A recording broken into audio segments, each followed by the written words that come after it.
I turned a beat-up pallet into a $200 wine rack. No fancy tools, no workshop, just a broke college kid figuring things out. The person I made it for replied in all caps, "This is perfect." What they loved most? That it was made entirely from recycled pallet wood.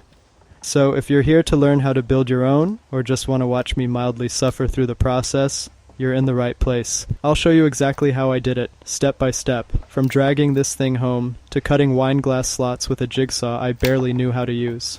And if you like chaotic DIY that somehow works out in the end, hit like, subscribe, and let's go. Alright, so first step, find a pallet. Easy, right? Just hop online, type free wood, and boom, done. Yeah, no. Facebook Marketplace is basically a post-apocalyptic landscape for pallets. Half of them looked like they were fished out of a swamp. One had mushrooms growing on it. Another was being used as a chicken coop. I spent an hour scrolling through fungus and broken nails, until finally, jackpot. Light-colored, barely beat up, just chilling under a tree like, my shipping days are over. I'm ready to hold wine now. I picked it up the same day, because here's the thing. The people wanted a gray stain, and gray only pops on lighter wood. And this palette was perfect, like chef's kiss perfect. I felt like I saved it from becoming firewood. Kinda poetic, right? Turning a beat-up shipping palette into a fancy wine rack? That's not just a project. That's a comeback story. But of course, finding the palette was the easy part. The real pain started when I tried to take it apart. So here's what I thought would happen. Cut the palette in half, boom. 2 wine racks, twice the profit, retire early. What actually happened? My palette was so warped it looked like it had survived a flood and a bad breakup. One side was basically doing yoga, so yeah, I had to use the whole thing just to make one decent rack. First move, pry off the boards I didn't need. I grabbed my $9 glazier bar, the MVP of this entire build, and started pulling. Some boards came off clean like they were ready to be free. Others, drama queens. Cracking, snapping, screaming like I was ripping out their souls. And the nails, bent, rusted, holding on like their life depended on it. Honestly, taking apart a pallet is like opening up emotionally. You think it'll be quick, but suddenly you're knee-deep in old pain and splinters. Once I finally got the boards off and sorted, I thought the worst was behind me. Spoiler, it wasn't. Next step, time to cut, measure, and mess everything up all over again. Alright, I survived the demolition stage. Boards were off, hands were sore, confidence, medium. Time to cut.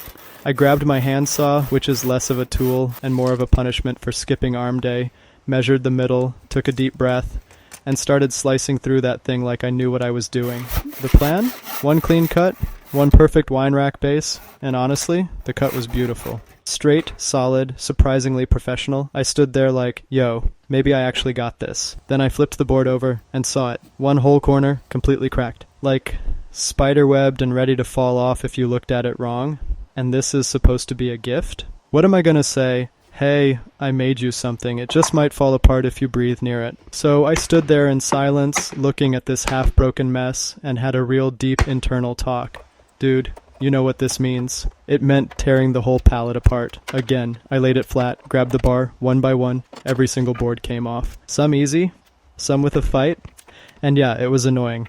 But if I'm giving someone a handmade wine rack, I don't want it to scream, I found this in an alley. I want it to say, yeah, this was built on purpose, with effort, and maybe 1 or 2 bad words along the way. Once I had all the clean boards separated, it was finally time to see if this thing could actually come together. Layout time, so there I was, surrounded by a pile of pallet bones. Every board had been yanked off, tossed, judged, and now it was time to rebuild, like a carpenter version of Lego. I picked out the MVPs, 7 flat slats for the body and 3 chunky side rails to hold everything together. Laid them all out on the garage floor, trying to figure out what goes where. And yeah, this part was way more creative vision and way less I know what I'm doing. I just moved boards around until it looked kinda wine racky. At one point I stood back, tilted my head like an art critic and thought, okay, this could totally end up on Pinterest. Or at least in that part of Pinterest where things look cool, but also might give you splinters. Alright, layout's done, boards are picked, the vibe is strong. But now comes the fun part, making those wine glass slots at the bottom. You know, the classy little grooves where stemware hangs like it's chillin' in a wine bar. So I carried everything over to my dad's garage, aka the tool dungeon. This man has everything. saws, clamps, weird metal things I don't even know the names of, and this absolute beast of a drill press. It's older than me, made in Japan, weighs more than our Honda. I grabbed one of his wine glasses, sorry Dad, and spaced out enough room for 8 glasses. Measured, marked, triple-checked, then tried using that legendary drill press. It went terribly. Sounded like a dying blender and barely made a dent. So I panicked, respectfully, grabbed a handheld drill, made some pilot holes, and finished the job with a jigsaw. A few test fits, some sanding, a little silent praying, and boom, the glasses slid in like butter, which was the first time in this whole project that something worked on the first try. At that point I felt unstoppable, like somebody get me a flannel and a woodworking show on HGTV level of confidence. After all that glass slot glory, I was feeling kinda confident, yeah, I got this. I'm basically a carpenter now. But before I could start assembling, I had to stain the wood. Because raw pallet wood looks like something you'd find behind a gas station. The people who asked for the rack wanted a color called weathered oak. Sounds fancy, smells like chemicals and ambition, so I actually went out and bought it.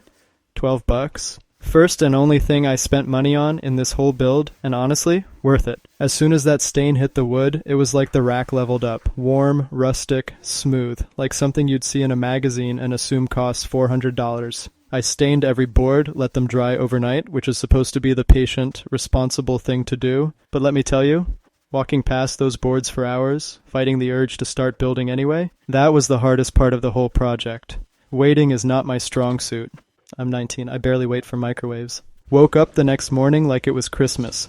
Ran out to the garage to check on the stained boards, touched them like, are you dry? Are we doing this? Can I build now? They were ready. So I lined everything up, grabbed the wood glue, and hit play on my brain's IKEA mode. No instructions, just vibes and questionable measurements. I used a nail gun for most of it, which by the way makes you feel so powerful. Like, nothing boosts your self-esteem like pow pow pow and the board actually staying in place. I even reused some of the original pallet nails for that reclaimed rustic authenticity, which is DIY talk for I'm too lazy to pull out more nails. Took me about an hour to put the whole thing together. I gave it one last proud nod, whispered, please don't fall apart, and left it to dry overnight like a responsible adult. Look at me, staining wood, using glue, letting things dry. I'm practically a homeowner now. After classes the next day, I came back to the garage like, moment of truth, baby. And there it was, my wine rack, standing tall, looking rustic, smelling like success and wood stain. I snapped a few pics, wiped off a smudge with my sleeve like a proud dad at graduation, and sent the photos to the neighbor who asked for it.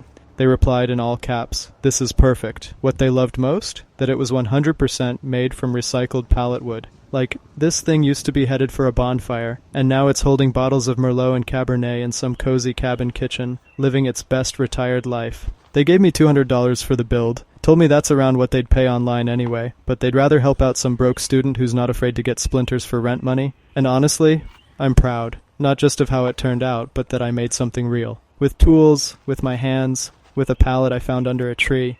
And hey, now I've got $200, a cool story, and one less reason to ask my parents for cash. I call that a win. So let's do the math. 2 days of work, spent $12 on stain, got paid $200. That's a $188 profit, or like $94 a day, for something I made out of free wood I literally found under a tree. Not bad, right? If you're thinking of making a gift like this, or just want to try building something cool without going broke, I hope this video gave you some ideas. If you've got questions, or if you're like, yo, what even is a glazier bar, drop a comment. I actually read them, and I'll help out if I can. And hey, if you like seeing a broke college kid build stuff, almost break tools, and somehow make it work, hit that like button and subscribe for more builds, more chaos, and probably more splinters. Thanks for watching. Peace, plywood, and slightly crooked wine racks. See you in the next one.